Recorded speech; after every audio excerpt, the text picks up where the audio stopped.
All right, friends, let's go. We're on page 27. We're doing our next topic of our course. God willing, leading us to the right place. Do you mind closing the door, please? Thank you so much. Phones, please. Computers only open to blank pages. If you want to shop on Amazon or check your social media, you can do it after class. No problem. And then you can tag me. Okay, today we're going to take a deep dive into one particular mitzvah. We mentioned last class. Miss Malul. We mentioned last class how there are various mitzvot that do different things, and we try to work out the rationale behind the mitzvot. So I decided to pick on one mitzvah for this course, just to do a bit of a deep dive into it, to figure out what in heaven's name is going on with it, and why it is very different, and why it's so special, and it is kind of connected to Mashiach as well, as we're going to see. It's connected to Gan Eden, Garden of Eden, where, although there were no laws relating to this mitzvah, there was a reality of eating. Okay, and kashrut, kosher, which is going to be our theme this class. I want to get through the entire, all the sources we have on this one topic in one class, so we can have a nice, neat package. Kosher, we're going to see, is related to Gan Eden. It's also related to life itself, because out of all the physical pleasures that we have in this world, many of them we can live without, but food you cannot live without, because you die, right? It's fairly not controversial. So we're going to focus on kashrut, kosher. We're going to focus on kosher, kashrut, and see what this mitzvah is about. And if you remember, kosher, Rashi tells us, is a chok. It's a statute. It's a chok, which means we don't know the reason for it. There are a number of mitzvot that are chokim. We mentioned shatnez, we mentioned paraduma. Kosher is one of them. Many people mistakenly think we keep kosher because there are health benefits. As I mentioned before, people eat kosher and are extremely unhealthy. So it's not got to do with health in any way, shape, or form. So what has it got to do with? And if it's a chok, why are we even discussing it? Because there's no way of even finding out. Okay, with that in mind, the Torah does give us a little bit of a reason, or maybe a consequence of watching what we eat. And the Torah tells us in a number of places, but we'll see the Torah and Rashi's commentary on it on page 27. So look inside, my dear friends. The Torah says, Va'anshe kodesh tiyun. You shall be a holy people. We discussed this last class. You should be kadosh. You should be kadosh. And in order to be an kadosh, you have to be very careful that what you eat should not be basar basada terefa, that which is taref. Now trefa, is now a go-to term for any non-kosher food, right? But what it really means is an animal that has been ripped apart and torn apart and hasn't received the correct procedure of dying, shchita. Okay? So even if I had a kosher animal like a cow, right,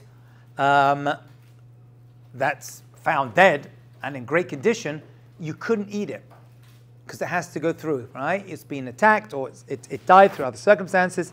You're not allowed to do it. However, lo tochelu lekelev tishchoto. We're told to give it to the dogs. That's a bit weird, isn't it? Why does the Torah tell us where to get rid of our meat? And why is it telling us to give it to a dog?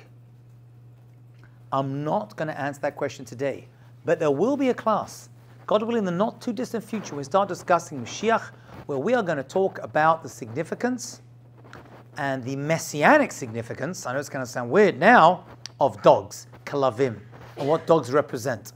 Okay, we're going to do a Mishnah. And if someone can remind me, we'll try to plug in this pasuk in the Torah that mentions dogs, because dogs do appear in the Torah. Dogs do appear in a very favorable light, I should mention, and this is one of them. Dogs specifically, out of all animals, are separated out, a kelev, in a very favorable light. When we humans are compared to dogs, it's not a good thing. right? Hence, you're a dog is not a compliment. Come on, well, I said a pasuk in the Torah that says that dog's a good thing. No, that's not good. But dogs themselves are given special treatment because of some episode that happened in Jewish history, and they are mentioned over here as well, and it can't be coincidence. Okay, but I'm not going to do that right now. I want to focus on not what you do with it, but that you can't eat it. Says Rashi, the Anshe Kadosh Yunli, you should be a holy nation for me. Im atem kadoshim, if you are kadosh, uprushim, and separated, mishkutze nevelot, from, what's the word, shkutze, that which are shktza, are abominable, not good, stay away from them. Nevelot, v'trefot, right? Stay away from things that are a nevela. I think that means an animal that is a carcass, it died by itself, or a trefa, that which was ripped apart by another animals. Stay away from those animals. Don't eat them. Harei atem sheli. You are mine. You are part of the Jewish people. That's also a strong statement. Right? It's kind of saying that your connection to the Jewish people, being part of the Am Kadosh, is to stay away from non-kosher foods. There's a direct correlation Rashi seems to be bringing out. It's like, you do another Aveira, I did an Aveira, I'm still part of the Jewish people. Over here, it's like, no. There is something so significant about this one particular mitzvah of eating kosher that if you keep kosher, i.e. you don't eat non-kosher foods, you're part of the Jewish people. If you do eat non-kosher foods, you have in some, we don't know why, and Rashi's not going to tell us, or actually he's going to make a reference to it, but we're going to see the other Kabbalistic sources will tell us you are removed from the Jewish people. There's a separation you have made. And it's very interesting, right, isn't it? Right? We know people who speak Lashon Hara, still part of the Jewish people. Right? Don't keep Shabbat, still part of the Jewish people. Right? We define people by kashrut. You know what I'm saying? You can have a very holy Jew, you can have a rabbi, and the rabbi speaks Lashon Hara, he's still a rabbi. I always thought this. He takes revenge, still a rabbi. It says in the Torah, don't speak Lashon Hara, don't take revenge, mitzvah in the Torah. And there's another mitzvah, which is seemingly the same Torah, that says you have to keep kosher, and if that same rabbi walks into McDonald's and gets a burger, they're not a rabbi. It's like a disqualifying trait. Isn't that interesting? It's like a disqualifying trait. Why would that be? Why is it acceptable that, okay, we all speak Lashon Hara, and yet, if that same person were to walk in and get like, a Big Mac and fries, no. Some of it, the answer to that probably may be cultural in some sense. There's no doubt about it. But I would say predominantly is because we're going to see that kosher defines the person. And it's your entry point to become of the Jewish people. So while you may get involved in other stuff, deliberately eating non-kosher food is going to affect you in a very, very major way. Even possibly accidentally eating non-kosher food may have the same impact. Yeah? I was going to say maybe it's like you're putting the food into your body. So. Okay, you're putting food, but why would that be any different? I'm putting the food into my body as opposed to, talking Lashon Hara that comes out of my body. Because it's not like, you're not like ingesting it like into you. We're going to see it's going to be affecting, you're absolutely right basically, it's the food you eat is going to greatly impact your neshama in a very direct way. Yeah? It's like how the stuff, your environment affects who you are. Your environment affects who you are, yeah. Yeah, in other words, I wouldn't say you are what you eat, but what you eat becomes who you are. That's how I usually define it this way. All right? You can't see why you eat, because I eat cow and I'm not a cow, and I eat chicken, I'm not a chicken. Yep. But, I eat sushi, but not a sushi roll. Actually, I don't eat sushi anymore. But stuff's terrible for you. But when it comes to this, what you eat is definitely going to impact who you are, your personality, and your connection to Hashem in a very real and direct way. A very real and direct way. I don't want to say, chas v'chalila, if a person does eat kosher, they can't do teshuvah. You can. Right? You don't get a death penalty, chas v'chalila. You're not chayv mitah. You do teshuvah, and it goes away. Right? But the process itself is deeply connected. Ellie had your hand up? Oh, you had your hand up, yeah.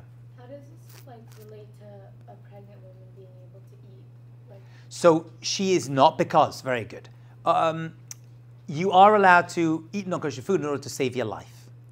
So a woman who's pregnant, who has a great need, we try to, but she's allowed to do it because it's considered it'd be threatening to her life if she doesn't. So it's not one of the cardinal sins that a person has to give up their life for, right? That means if a person has to eat non-kosher food in order to survive, they're allowed to. Actually, they're obligated to. Although a very famous question, are you allowed to make a bracha on it? You can't make a bracha on non-kosher food, right? That doesn't make sense. I mean, like real non-kosher food. You got to eat in order to survive. It's like a medication that you have to take. Okay, so there are many people during the war, they couldn't get kosher food, so they had to eat non-kosher food, right? Esther Malka, right? According to one opinion, I don't believe this is the reality, ate non-kosher food in order to survive in the palace. Most people say she didn't. The Gemara says probably didn't eat it. She ate seeds, which is why we put poppy seeds into the Hamantashen, right? Daniel, Hanan, Mishael, and Nazariah, four great prophets from the story before the Purim story, the exile of the Babylonians. They say Daniel was successful because he kept kosher. He was actually kidnapped. Daniel the prophet was kidnapped, taken to Babylon. His whole family wiped out, and he was given by Nebuchadnezzar the best food and the best accommodation and the best teacher because he wanted to actually create a brain drain. He destroyed the first temple, took Daniel out, and he gave him the best food, and they had to eat non-kosher food. He was the only one from everyone who said, I can't do it, I'm going to eat kosher. He's a little kid at this point. And then he persuaded his three friends, Mishael, Hanan, and Nazariah, to do the same. And because of that, they were saved from a fiery furnace that Nebuchadnezzar threw them into. All right? And that's why he became one of the most famous people. Actually, Daniel is the only person in history, besides Yaakov Avinu, who knew Mashiach's arrival time. And they say the only reason he was able to do that because he was careful not to let any non-kosher food enter his lips. That was actually the reason. People don't realize it. But he actually fought. And the people who were in charge of him, I think the guy's name was Ariach, was the servant who was in charge of him, and said, you must eat this food. Right? And really, halachically, he was allowed to eat non-kosher food, but he decided not to eat non-kosher food. And he proved to him and said, look, give me kosher food for 1 week. If you see I'm still healthy after this period of time, or 10 days, whatever it was, let me get, and he saw that he was the same level of health after eating kosher food as he was to non-kosher food.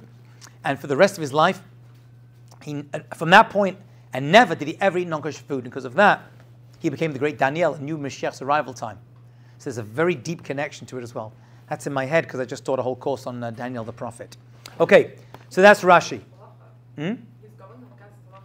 Well, he was permitted to. He said, look, he said, listen, let me eat kosher food. And I'll prove to you it's not going to affect me in any negative way. And they said, look, if you're right and it doesn't affect you, right, well, you can keep eating non-kosher. If not, you have to revert to non-kosher food. So he would have reverted. He would have because he had to save his life. You're not allowed to you're not allowed to kill yourself in order to get kosher food. So he wasn't breaking halacha. He wasn't breaking halacha, not at all. He just asked them for a test to see if he was okay eating kosher food and not non-kosher, because they were literally eating off of the king's table. The same food the king ate, the Jewish boys were given in Babylonia. Meaning if they would have reverted, then he had to. He would have got to eat that non-kosher. He probably would have done it. Yeah, he would have had to. You can't die. He would have had to eat it, but Baruch Hashem he didn't. Yeah. So when you said before that your food kind of becomes who you are. Yeah. And you also said that kosher in general, we're not sure why we're keeping it. It's a So are chok. you saying like there's something inherently like bad that we don't understand? Yes. It's exactly what I'm saying. There is something inherent, and we're going to see what that something is.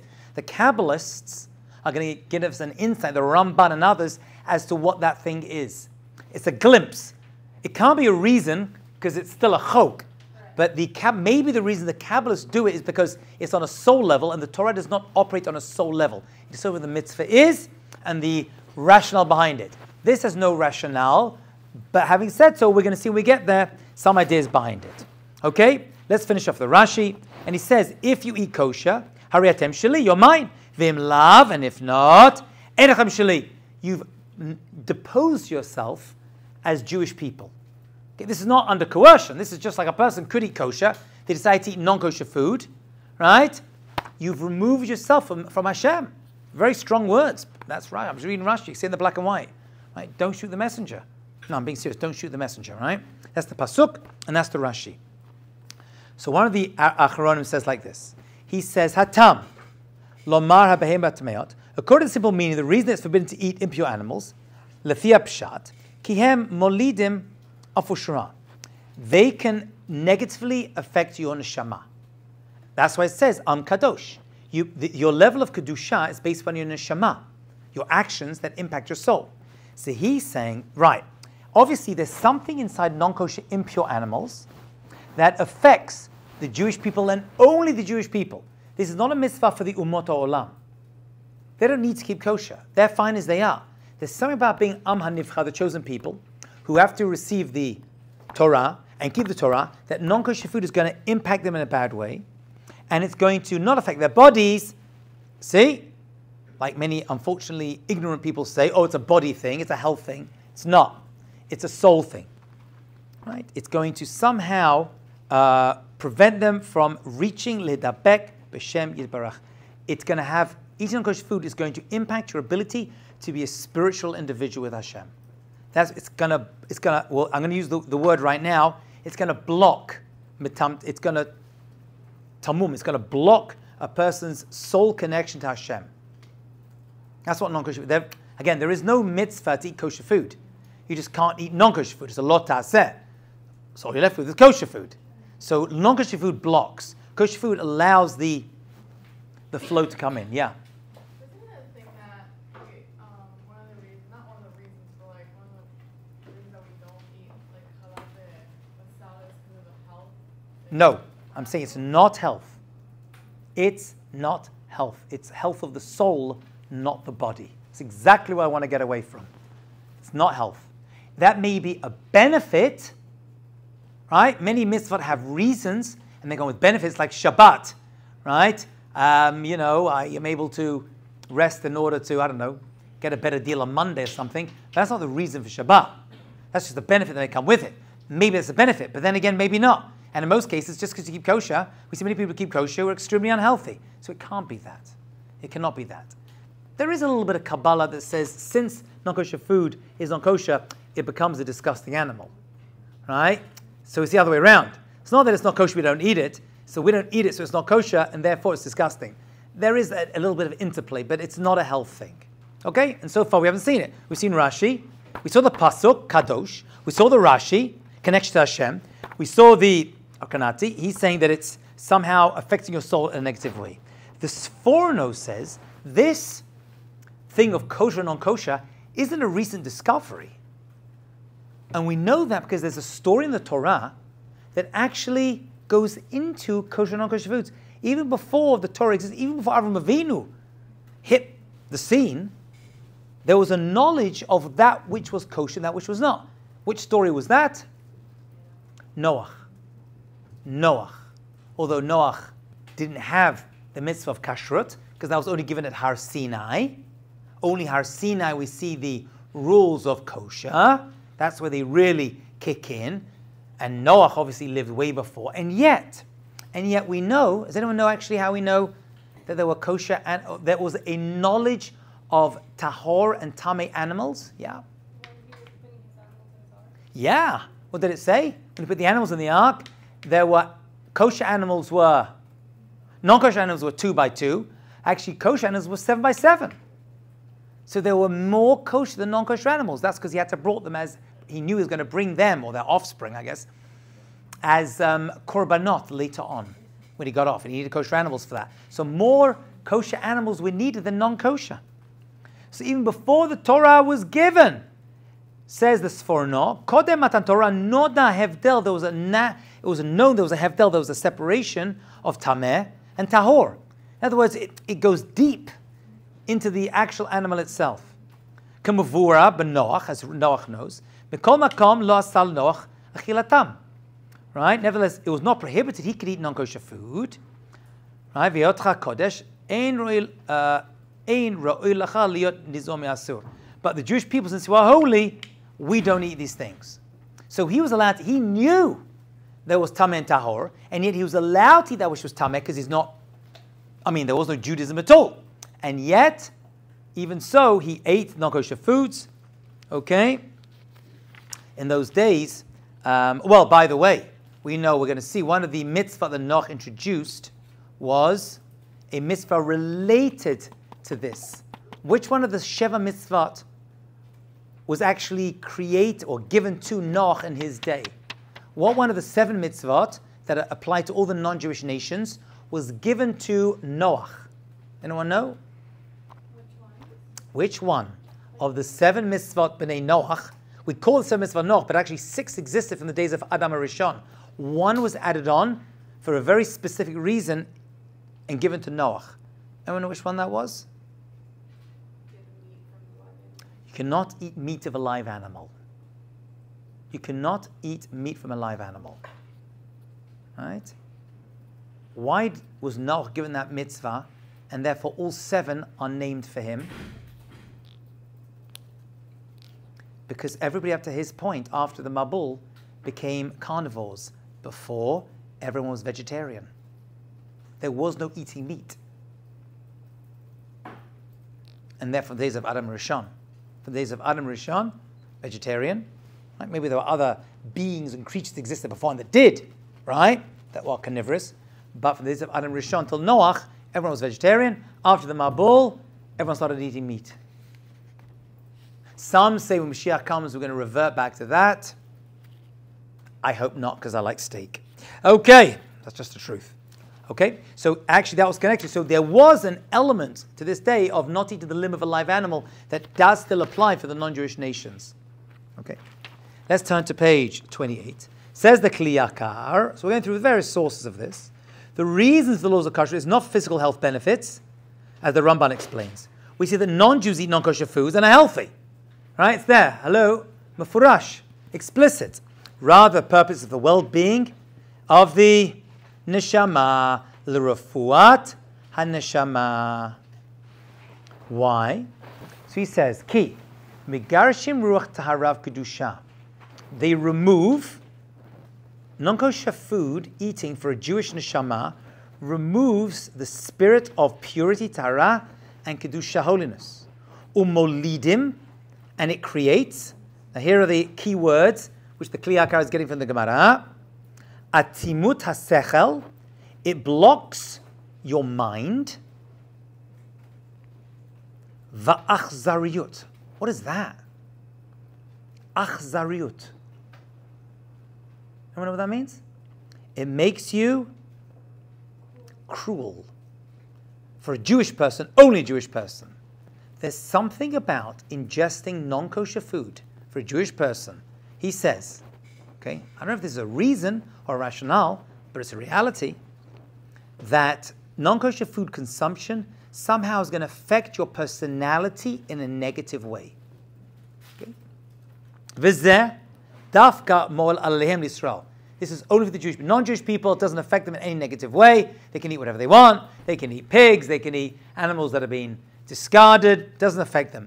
But for our special, unique mission of Torah mitzvot, it does affect us. Shehem, why? Because we are part of Olam Haba. We are preparing ourselves for Olam Haba. And some eating non-kosher food blocks that reality. That's what he says. Aval umat ha'olam en to'alet b'mitzvahs. They have no benefit.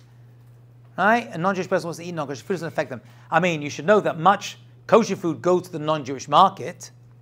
Without that, we'd be in big trouble, because when you shecht an animal and there is some trefa in it, we can't eat it, but you can sell non-kosher food. You can benefit from non-kosher food. So all these kashrus agencies, actually, when they find an animal is not kosher, they're allowed to sell it to non-kosher, and many people eat them, right? But it doesn't affect them in any way, shape, or form. Right? It just is. It just is. Yeah.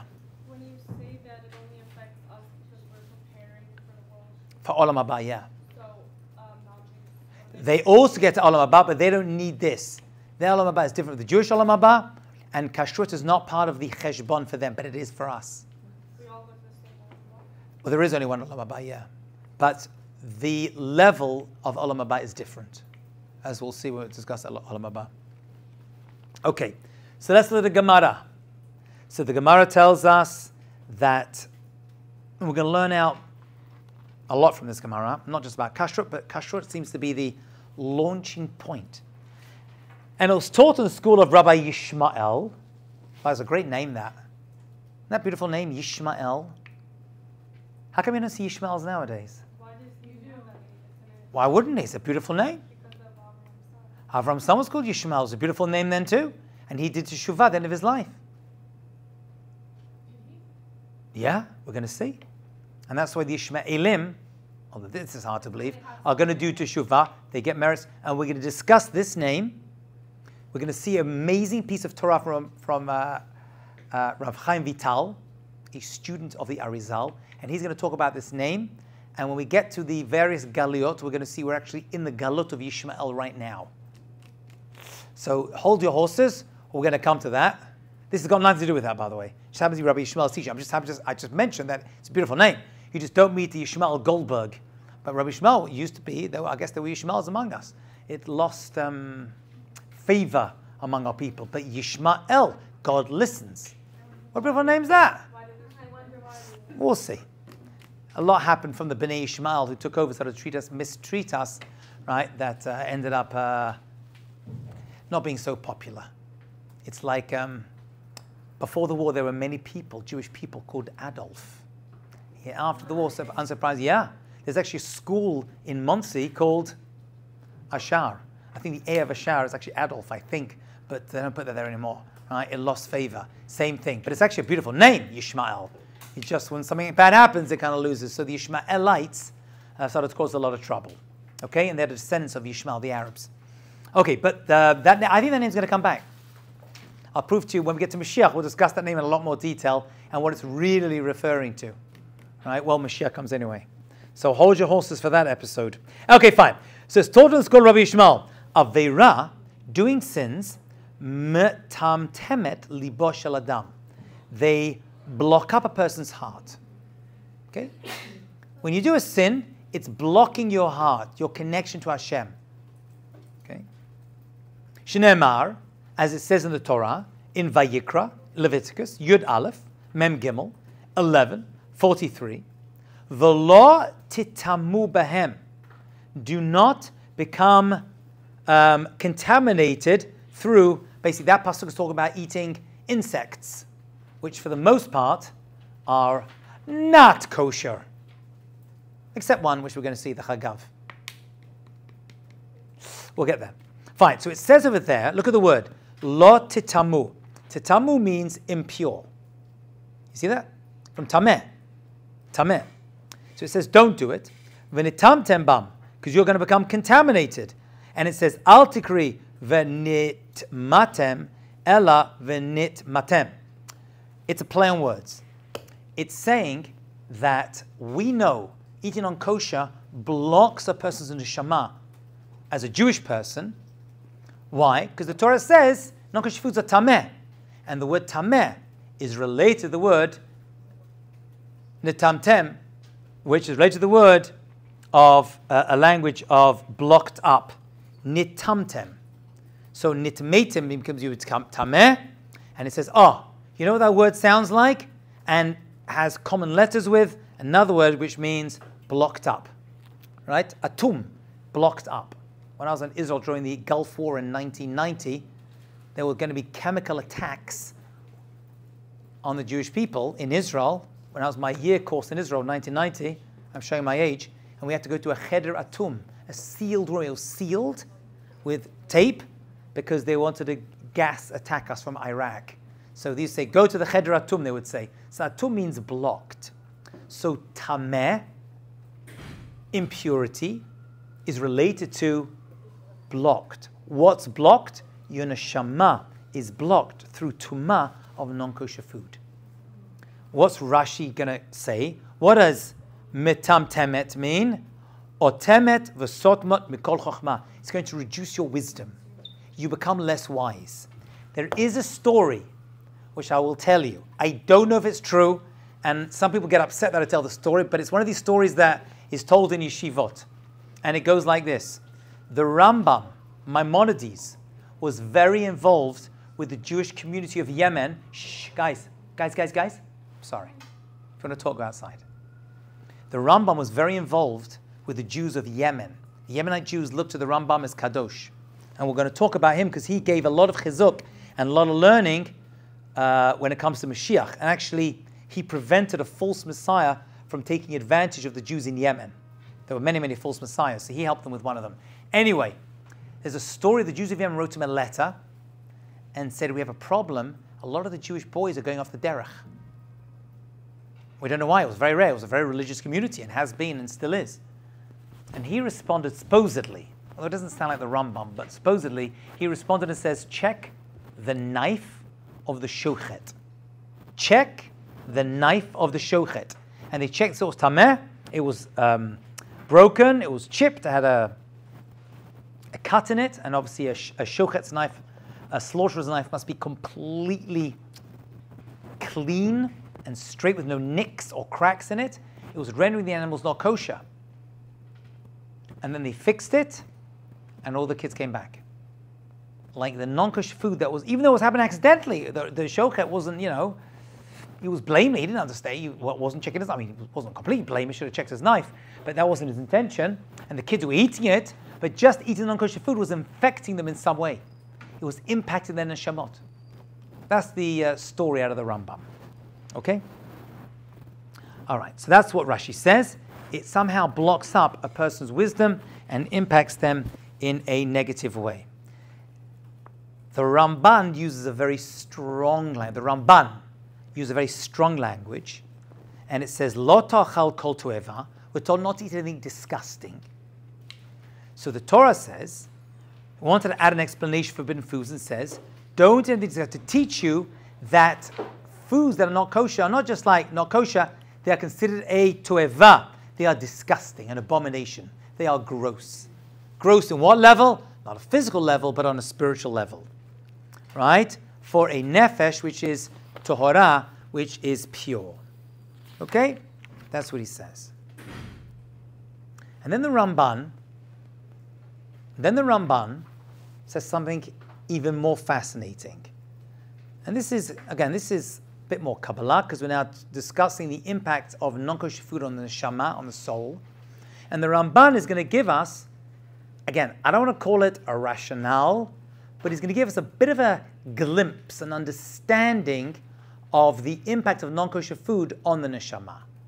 Okay, remember the Torah only deals with a person, right? But here we see the neshama is going to be directly linked to this particular mitzvah. And he says like this. I'll just do it outside and then we'll look at the Ramban inside. He says, look at the various foods that we eat. There's a commonality among them, and there's a commonality among the foods that we don't eat. Right? For example, we don't eat sharks. We don't eat lions. We don't eat tigers. What do we eat? And we're going to go through the various simanim. We eat foods that have a split hoof and chew the cud. We eat foods that have snapir, a fin, and kaskeset, sails. That's the fish we eat. Okay?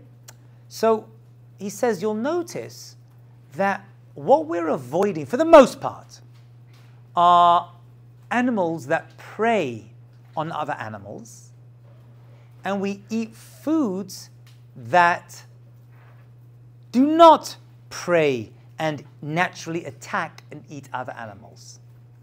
And he says, I'll tell you why. He says, and he gives an example of birds. Right? We don't eat hawks and we don't eat vultures and other birds of prey, because when you eat their flesh, says the Ramban, remember he was a Kabbalist, the trait of that animal you're going to put inside your body, and to some degree what you eat is going to become part of your neshama. And if you eat a bird that can be cruel to other animals, you'll become cruel as well. And we are Am HaNivchar, we are Am Kadosh, and we don't want to be cruel. We want to have good midot. That's what the Ramban is pretty much going to say in the next piece. And this is pretty much accepted. Right? Somehow eating non-kosher foods for a Jewish neshama affects our midot. Right? That's why we saw it. The Klilaka says achzariut. Right? We become cruel. why would you become cruel as a Jewish person for having a bacon sandwich?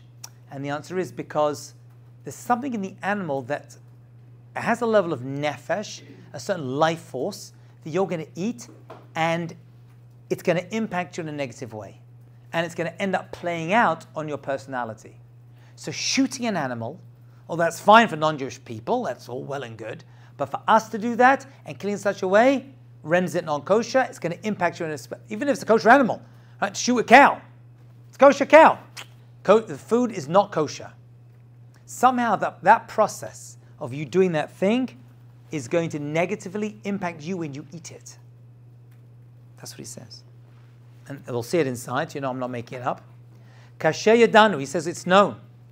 Ki ha'ofat ha'osirin. You'll see that most of the birds that are forbidden, of which there is a list in the Torah, kulan dorsin, all of them are birds of prey, chotz mi pras va'aznia, except a couple of birds. I don't know what they are, but a couple of birds that I mentioned which are non-kosher, okay, they're not really birds of prey. Yeah, they're not, right? But all the rest of them, they have a certain cruel nature to them, right? They'll attack and they'll hurt and they'll claw.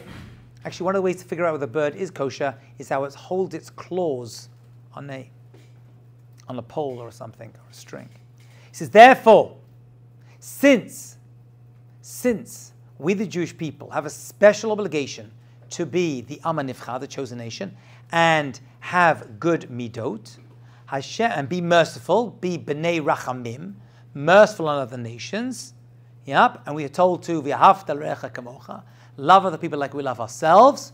Stay away from those foods, because the flesh and the blood, actually we're going to see the blood in general, is a problem, right? Dami nefesh, drinking the blood even of a kosher animal, even if the animal is shechted, is forbidden in and of itself, right? Why? Because the blood has some level of nefesh neshama inside it. Nefesh, not neshama, but nefesh neshama. And by drinking that blood, it's going to somehow impact you in a negative way. And therefore, we have to pour the blood out and we salt meat in order to remove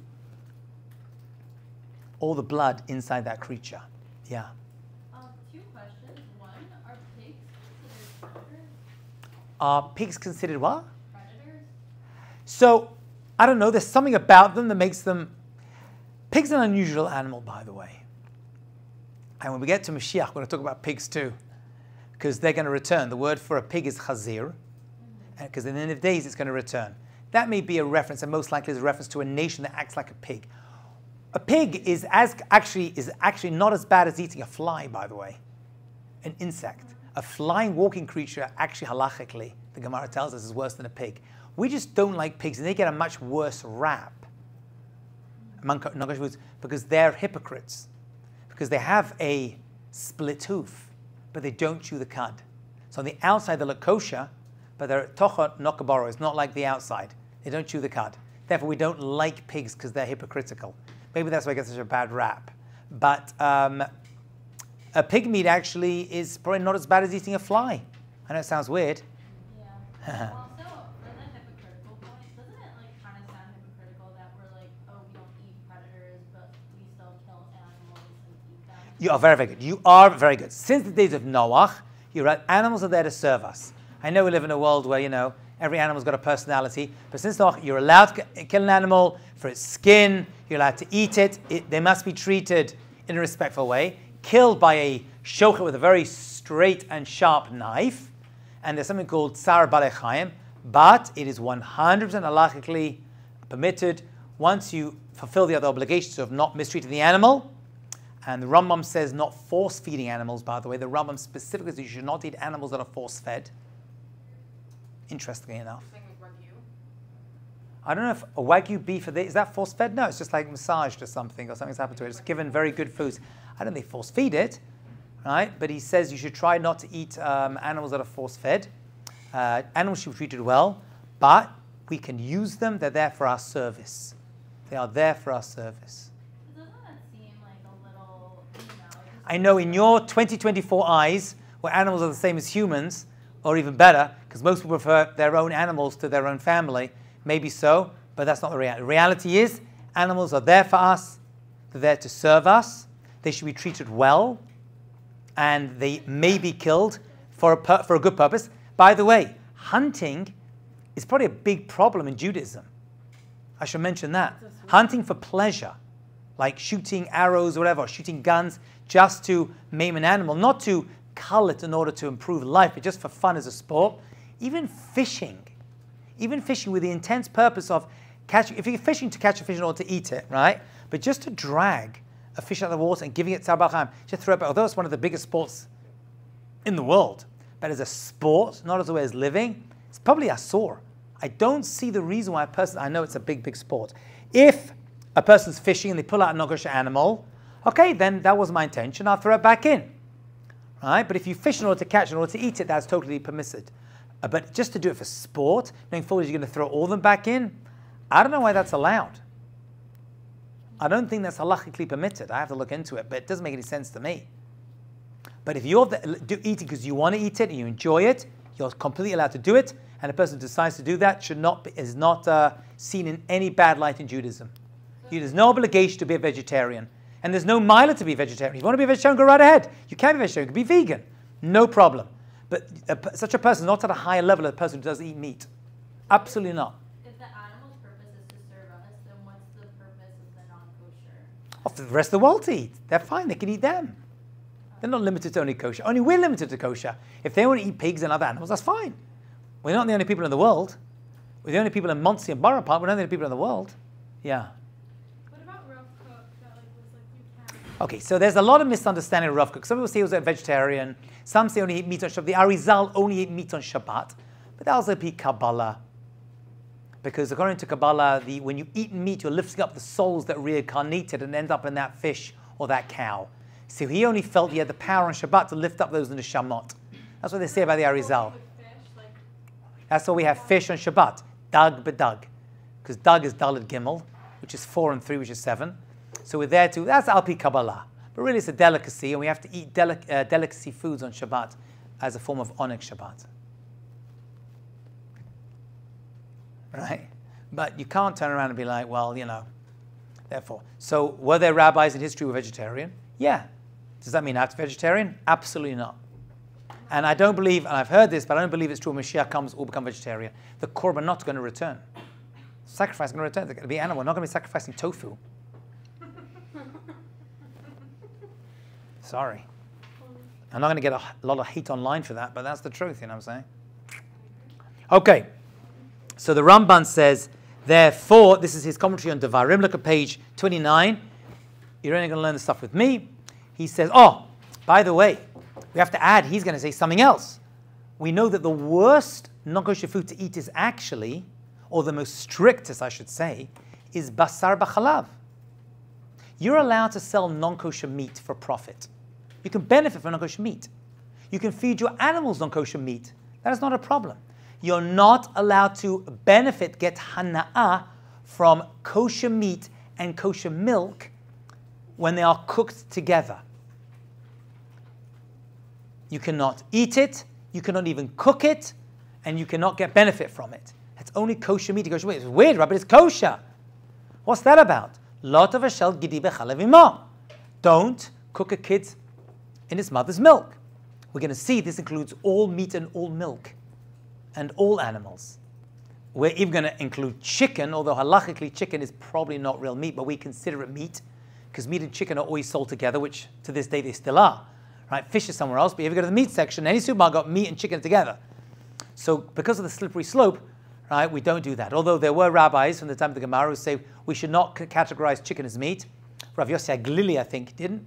But even so, we do. We treat it the same, and we wait the same amount of time after chicken than we do for meat. I've heard of communities maybe that wait a little bit less. Although I was actually in Amsterdam, by the way, and in Amsterdam they wait 1 hour. What? Which they wait 1 hour. And by the way, the tradition of 1 is probably a stronger tradition than 3. I grew up, we kept 3. I grew up in England, everyone kept 3 hours between meat and milk. We'll see why in a second. Meat? Right? Like beef? Eating meat, we wait 3 hours. In Amsterdam, right, really the halacha is 1 or 6. 3 is a relatively recent introduction. 1 is probably, people think, oh, one's good, I'll wait 3 times 1, I'm doing 3 times better. It's not true. So I went to a party, and at this party they had meat, right? Because it was Amsterdam. I'm not just talking about the Israelis who moved there. They probably couldn't rely upon this. But if you have Amsterdam tradition, they went, they ate meat, and right away they brought out, after the meat, they brought out milky cakes and stuff, and they said, this is meat, this is parov, and this is milchik, and it said, whoever came from abroad cannot eat this, because it hasn't been 6 hours. So we're drooling over this real ice cream, all right, and everyone's like eating, we're stuck with the, the garbage ices, One is a very strong, the Ramah says, really the halacha is 1 hour. But we have a tradition to wait 6 hours. Some people wait in the 6th hour, according to the Rambam, right? B'chamishit, they wait a part of the 5th hour, 5 hours and a bit. Some say you wait the majority of the 6th hour, which is 5:31. Right? There are various minhagim. Really, we'll see the minhag is to wait misuda l'suda, from meal to meal. I think, if I remember correctly, that's where the 3-hour thing came from. The 3-hour thing came from that because in Germany, Ashkenaz, they would have meat at lunch, and then they would have milchik dinner. And in the winter, there's a 3-hour gap. So I think that's where that came from. But that's much, much later. That's a later reality.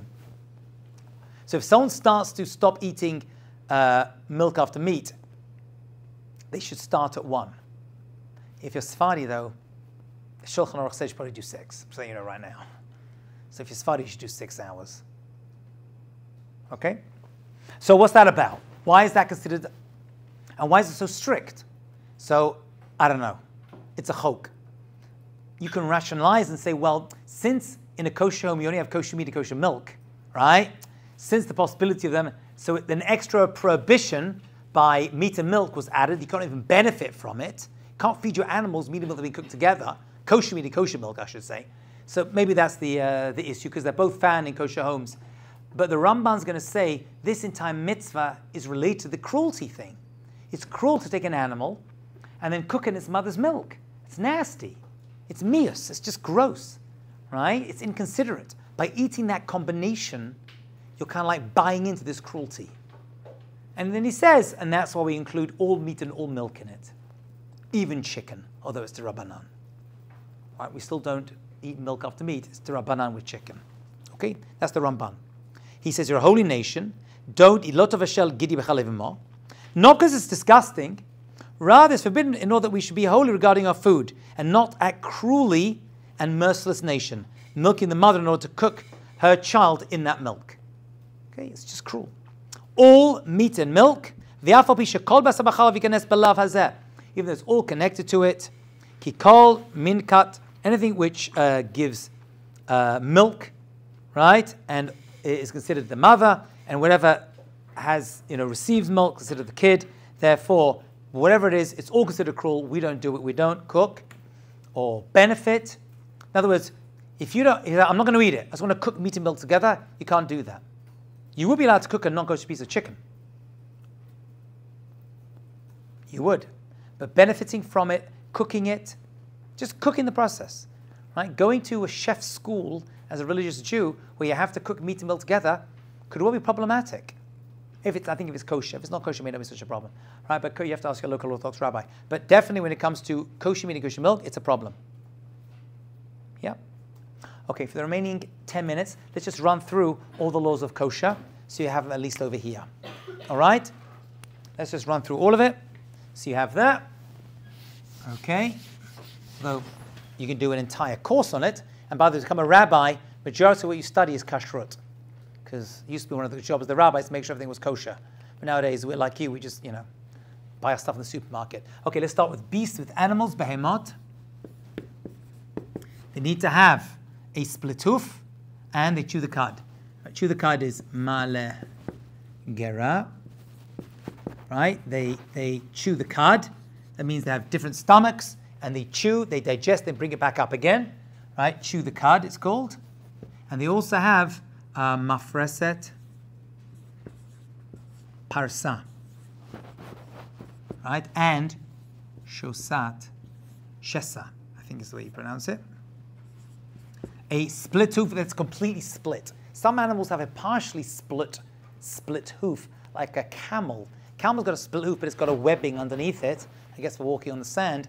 So that would not be kosher. Camels are not kosher, but deers and cows and goats and sheep all have these two, what's called simanim. These are called the signs.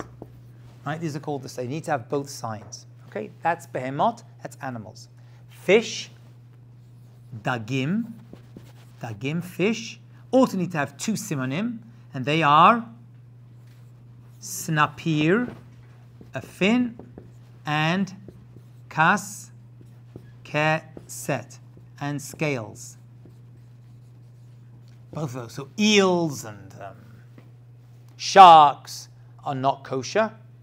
Although I know there's supposed to be a delicacy where they eat the fin of a shark. Yeah. Shark fin is extremely expensive. By the way, just the process. They just cut the fin off and throw the animal back in, and it drowns, obviously. Right? That would not be allowed at all, and that's very, very cruel in and of itself. But that's not kosher. It needs to have fins and scales. Actually, when I grew up, there was a kosher fish store called Fins and Scales when I was a kid. Yes, Ella. What is the thing on the right? Mafreset parasa and shasa is split, but completely split. Has to be a complete groove that goes all the way through. Some animals, yeah, one means split and then completely split. Which one is split? I always forget that. God bless you. I think shasa is split. Mafreset parasa is totally split, if I remember correctly. Yeah. I have just a random question. Some fish lose their scales, Yeah. but have fins. Has to be in the water. But they have scales. In the water. So like, the swordfish is kosher. By the way, whatever is, so there's a machlok when it comes to swordfish. There's tradition, we don't. But there's tradition that it was actually kosher. It could well be between you and me, yeah. I know. Yeah, I know it sounds weird, but there was a tradition of it to do that. Okay, how about birds? Ophot. Animals. The Behemah's animal. So when it comes to, so there's a list in the Torah, but we're not too sure what makes up that list. So there has to be a Masorah. When it comes to birds, when it comes to Ophot, there is a list in the Torah of whatever it is, 22 non-kosher animals, but it comes down to Masorah. Do you have a tradition of eating that bird? Okay, when the Jewish people came to America, many Jewish people, they saw that turkeys were abundant, and they said, okay, let's, well, we have no Masorah from our home country. How do you know it's kosher? We need Masorah. So they did some analysis, and they related the turkey to kosher birds, right? Whether part of the chicken family, whatever it was, you can look it up. And they said it's okay. There are some families that have tradition not to eat turkey. I think the Rosh Yeshiva of YU, who gives hechsher to turkeys, right, to the OU, his family has a Masorah, has a personal family thing, not to eat turkey. Okay, based upon this, but everyone else does. It's like everyone eats turkey. Okay, otherwise we're going to do it on Thanksgiving, right? So, so that's that. Right? Or as my daughter once said when she was a little baby, "Oh, I've made a turkey." She's like, "Wow, that's a big chicken." And in a sense, it is. In a sense, it is. Okay, so that's chicken. Okay, insects are all non-kosher. Probably eating insects deliberately are considered worse than eating other animals, because they creep and they fly. So the Gemara says that has like a double prohibition to it. The one exception is the chagav, which is a form of locust. Right? The chagav is actually kosher, and there is a Masorah among the Yemenites. Now you see many Ashkenazim, since it's accepted, will eat this type of grasshopper, right, from the locust family, and they will actually eat them. And they're doing. And by the way, are they fleshig or milchig? Neither. They're parav. That's right. They're actually parav creatures. See? Interesting, right? Like fish, So that is a tradition. And my father-in-law, should live and be well, said there was a locust invasion in Israel, and there were people who go around, like, look it up, check it, and doesn't eat shechita. To you, it's disgusting. I hear. Yep. Yeah, doesn't eat shechita. It's cold-blooded, like a fish. You don't have to kill it; just eat it. Okay, nowadays they cook them. You can deep fry them. People deep fry them. Have you ever tried it? You're Yemenite? No, Moroccan. Moroccan. She was like, yeah, it used to be our snack By the way, they are extremely healthy. The protein inside them is incredible. Just the idea of it makes me nauseous. What? There's only like 2 types that are kosher. Yeah, but, well, that's actually, there's many that come from that. Yeah. There's different types? Of locusts, yeah, many types. Red locusts, white locusts, all different types, yeah. I would not know, I'm an expert in this stuff, but there are people who are experts in this kind of thing, and they do eat them. There are Ashkenazim who do presently eat them as well. Okay, so that was that. Okay, what else we got? Okay, the one last piece I left out, which I want to do right now, page 30. Rav Tzadok says, the real secret behind the laws of kosher are all to do with what happened in Gan Eden. In the Garden of Eden, Adam and Chava were told not to eat from the Eitz HaDa'at. So the first mitzvah given to humanity that we see in the Torah was to not eat from this forbidden tree. Actually, the first mitzvah was to eat, first command really, to eat from that which they were allowed to eat from. And then it said, by the way, say, do this, but don't eat from this tree. And they sinned. So he says the mitzvah of kosher is somehow deeply connected to that original sin of Adam and Chava, Adam and Eve in Gan Eden, by eating the forbidden fruit on that tree.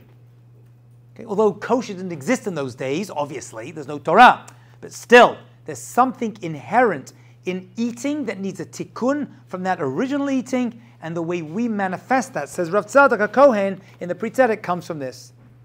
Okay? There's a desire for food, and the desire for food is very, very deep, and there's a strong connection of tov ra, good and evil that comes from it. So he says someone who's careful about only eating kosher foods, basically become imbued with holiness based upon that story of Gan Eden, of the original sin that involved it. Okay? And then he brings that a pasuk from Devarim, you should eat and drink good foods and drinks because maybe your heart will lead you astray. So there's some connection between those realities. Okay? Of Gan Eden, the original food, and this. One last thing I also want to mention is, what do we leave out? Okay, there are various rabbinic things of non-kosher wines, yain nesach, that's kind of like food related, and gid hanasheh, even in the kosher animal, there's a nerve that from the story of Yaakov Avinu, wrestling with the malach, with the angel, not to eat that nerve, the gid hanasheh. There's a lot to say on that, but that's way beyond the purview of this course right now. Although it may come up later, we'll talk about dealing with Esav in general. When we get to Mashiach, possibly we'll mention it again. And finally, even items that cooked these foods, they take the taste of the foods.